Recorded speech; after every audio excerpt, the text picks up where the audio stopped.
പാകിസ്ഥാനിൽ എംപിമാർക്കിടയിൽ ഭിന്നത രൂപപ്പെടുന്നു. സർക്കാരിനെതിരെ ആഞ്ഞടിച്ച് ഇമ്രാൻഖാന്റെ പാർട്ടിയിലെ അംഗം ഷാഹിദ് അഹമ്മദ്. അദ്ദേഹത്തിന്റെ പ്രതികരണം നമുക്കൊന്ന് കേൾക്കാം. पता नहीं कौन सा कायद वो इंडिया के इन मामलात के ऊपर एक स्टेटमेंट नहीं आई.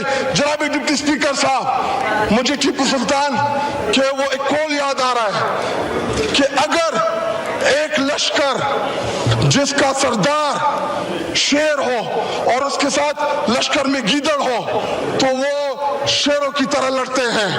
अगर शेरों का लश्कर उसका सरदार गीदड़ हो तो वो नहीं लड़ सकते, वो जंगे हार लेते हैं.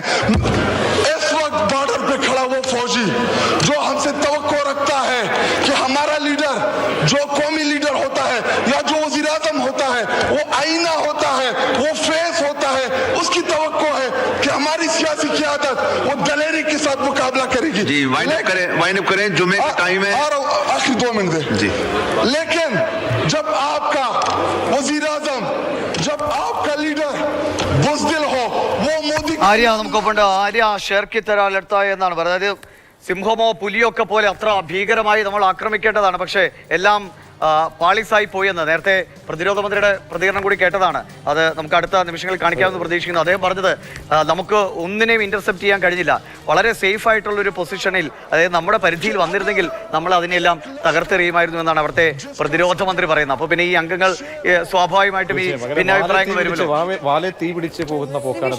ഇന്ത്യയും പാകിസ്ഥാനും തമ്മിലുള്ള വ്യത്യാസം എന്താണ് എന്നതായിപ്പോൾ ഈ അടിയന്തര പാർലമെന്റ് സമ്മേളനത്തിൽ പാകിസ്ഥാന്റെ ഈ എംപിയുടെ വാക്കുകൾ നമുക്ക് വ്യക്തമാക്കി തരുന്നു. ഇന്ത്യയിൽ ഈ സമയം രാഷ്ട്രീയ ഭേദമന്യേ എല്ലാ പാർട്ടികളും ഒരുമിച്ച് ഒറ്റക്കെട്ടായി നിൽക്കുകയാണ്. അവിടെ പാകിസ്ഥാനിൽ ഈ പാക് അസംബ്ലിയിൽ ജനപ്രതിനിധികൾ, അത് പ്രതിപക്ഷത്തിന്റെ ജനപ്രതിനിധികളാണെങ്കിലും ശരി, പാക് സൈന്യത്തോട്, പാക് സൈനിക നേതൃത്വത്തോട്, പാക് ഭരണത്തോട് കൃത്യമായ ചോദ്യങ്ങൾ ചോദിക്കുകയാണെന്ന് മാത്രമല്ല, ബുസ്ദിൽ എന്നുള്ള വാക്കാണ് ഇപ്പോൾ ഈ എം പി ഉപയോഗിച്ചിരിക്കുന്നത്. ഷാഹിദ് അഹമ്മദ് തെഹ്രീക്ക് ഇൻസാഫ് പാർട്ടിയുടെ എം പിയാണ്, ജനപ്രതിനിധിയാണ്. പാകിസ്ഥാൻ പ്രധാനമന്ത്രി ഷഹബാസ് ഷെരീഫിനെ ബുസ്ദിൽ, അതായത് ഭീരു എന്നാണ്, സ്വന്തം രാജ്യത്തെ പ്രധാനമന്ത്രിയെ ഭീരു എന്നാണ് ഈ ജനപ്രതിനിധി എം പി വിശേഷിപ്പിച്ചിരിക്കുന്നത്. നിങ്ങൾക്ക് വിദേശ രാജ്യങ്ങളിൽ വീടുകളുണ്ട്, ആഡംബര വീടുകളുണ്ട്, നിങ്ങൾക്ക് അവിടെ പോയി സുരക്ഷിതമായി താമസിക്കാം. ഞങ്ങൾ എന്ത് ചെയ്യണം, അതിർത്തിയിലുള്ള പാക് സൈനികർ എന്ത് ചെയ്യണമെന്നാണ് ഡെപ്യൂട്ടി സ്പീക്കറോട് വിരൽ ചൂണ്ടിക്കൊണ്ട് ഈ ജനപ്രതിനിധി, PTIയുടെ ജനപ്രതിനിധി ഷാഹിദ് അഹമ്മദ് ചോദിച്ചുകൊണ്ടിരിക്കുന്നത്. അതോടൊപ്പം തന്നെ ഓർക്കേണ്ട മറ്റൊരു കാര്യം, പാകിസ്ഥാൻ ഏറ്റവും കൂടുതൽ ഒരു പക്ഷേ ജനപ്രിയതയുള്ള നേതാവ് അത് ജയിലിലാണ്. ഈ സമയത്ത് അദ്ദേഹത്തിന് പുറത്തിറക്കണമെന്ന് ആവശ്യപ്പെട്ടുകൊണ്ട് വലിയ പ്രക്ഷോഭങ്ങൾ നടന്നുകൊണ്ടിരിക്കുകയാണ്. ഇമ്രാൻഖാന്റെ ഭാര്യയും ഇമ്രാൻഖാനും ജയിലിലാണ്. ഇമ്രാൻഖാനെ പുറത്തിറക്കണമെന്ന് ആവശ്യപ്പെട്ടുകൊണ്ട് ഒരു ഭാഗത്ത് തെഹ്രീക്ക് ഇൻസാഫ് പാർട്ടിയുടെ പ്രതിഷേധങ്ങൾ നടന്നുകൊണ്ടിരിക്കുന്നത്. ആ സമയത്താണ് പാകിസ്ഥാൻ പാർലമെന്റിൽ തന്നെ പ്രധാനമന്ത്രി ഭീരുവാണെന്ന് പ്രതിപക്ഷത്തു നിന്നുള്ള ഒരു MP ഉന്നയിക്കുന്നത്. ഇത് ലോകം കാണുകയാണ്, ചോദ്യങ്ങൾ ഉണ്ടാവുകയാണ്. ഒളിച്ചോടിയിരിക്കുന്ന സേഫ് ആയിട്ടുള്ള ഇടത്താവളങ്ങൾ തേടി ഒളിച്ചു പോയിരിക്കുന്ന പാകിസ്ഥാൻ പ്രധാനമന്ത്രിക്കും പാകിസ്ഥാന്റെ സൈനിക മേധാവിക്കും നേരെ കൃത്യമായ ചോദ്യങ്ങൾ പാക് നേതൃത്വത്തിൽ നിന്ന് തന്നെ, പാക് ഭരണത്തിൽ നിന്ന് തന്നെ വന്നുകൊണ്ടിരിക്കുകയാണ്. ചോദ്യങ്ങൾക്ക് മറുപടി പറയാൻ പാക് പ്രധാനമന്ത്രിയോ പാക് സൈനിക മേധാവിയോ ആ രാജ്യത്തുണ്ടോ എന്ന് പോലും ഇപ്പോൾ സംശയമാണ്. ദിവിഷ്, അതാണ്. അപ്പോൾ അത്രയേറെ ചർച്ചകൾ നടക്കുന്നു. കലാപം കണക്കെ ഒരു പ്രതിഷേധത്തിലേക്കോ പ്രക്ഷോഭത്തിലേക്കോ ഇമ്രാൻഖാന്റെ അണികൾ പോകുമെന്ന കാര്യത്തിൽ തർക്കമില്ല. അപ്പോൾ ഇങ്ങനെ ഒരു സാഹചര്യം ഉണ്ടായപ്പോൾ നമ്മൾ എങ്ങനെയാണ് നമ്മുടെ ഓരോ രാഷ്ട്രീയ പാർട്ടികൾ ഒരുമിച്ച് നിന്നെന്ന് കണ്ടതാണ്. സർക്കാരിന് പ്രതിപക്ഷം എങ്ങനെ പിന്തുണ നൽകിയെന്ന് കണ്ടാണ്. പക്ഷേ അതുപോലും ഒരു തരത്തിലും പാകിസ്ഥാനിൽ സൈന്യത്തിലും ഒരു ഒരുമയില്ല, അവിടുത്തെ രാഷ്ട്രീയ സംവിധാനത്തിലും ഒരുമയില്ല. ഒപ്പം തന്നെ വിഘടനവാദം, ഒപ്പം തന്നെ ആഭ്യന്തര കലഹം. പാകിസ്ഥാൻ തകർച്ചയുടെ പൂർണ്ണ അഗാധതയിലേക്ക് പതിക്കുന്നു എന്ന് പ്രകടമാകുന്ന നിലയിലാണ് പാകിസ്ഥാനിലെ ഓരോ കാഴ്ചയും. അല്ലേ ആര്യ? തീർച്ചയായും പാകിസ്ഥാൻ എന്ന രാജ്യത്തെ ആഭ്യന്തര കലാപങ്ങൾ, സൈനിക നേതൃത്വത്തോടുള്ള പ്രയാസങ്ങൾ, അഭിപ്രായ ഭിന്നതകൾ, ഇതെല്ലാം തുറന്ന് പുറത്തേക്ക് വന്നുകൊണ്ടിരിക്കുകയാണ്.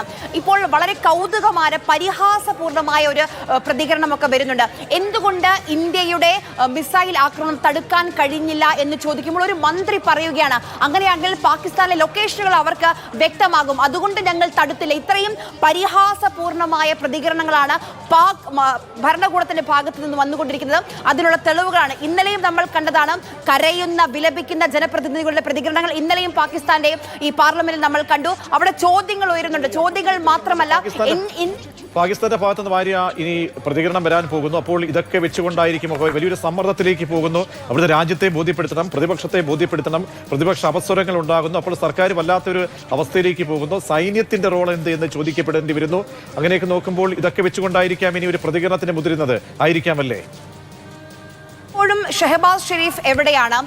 പാകിസ്ഥാന്റെ സൈനിക മേധാവി അസീം മുനീർ എവിടെയാണ്? നമുക്കറിയില്ല. ഇപ്പോൾ സമയം 3 മണിയോടുകൂടി അടുക്കുകയാണ്. 3:30 പാകിസ്ഥാന്റെ സൈനിക നേതൃത്വം ഒരു വാർത്താ സമ്മേളനം വിളിച്ചിട്ടുണ്ട്. എന്താണ് പറയുക, എങ്ങനെയാണ് പ്രതിരോധിക്കുക അറിയില്ല. നമ്മളും ഇന്ത്യയും കാത്തിരിക്കുകയാണ് എന്താണ് പാക് സൈന്യത്തിന് പറയാനുള്ളതെന്ന് കേൾക്കാൻ. കാരണം പാകിസ്ഥാനെ മിനിസ്റ്ററാണ് വന്ന് പറഞ്ഞ ഗതികേട് നോക്കണം അല്ലേ? എനിക്ക് ടെക്നിക്കൽ കാര്യങ്ങളൊന്നും പറയാൻ അറിയില്ല, പക്ഷേ നമ്മുടെ സേഫ് ആയിട്ടുള്ള പരിധിയിലേക്ക് മിസൈലുകൾ വന്നില്ല. അതുകൊണ്ട് നമുക്ക് വെടിവെച്ചിടാൻ കഴിഞ്ഞില്ല എന്നാണ്. പാകിസ്ഥാൻ പഠിക്കട്ടെ, തിരിച്ചറിയട്ടെ.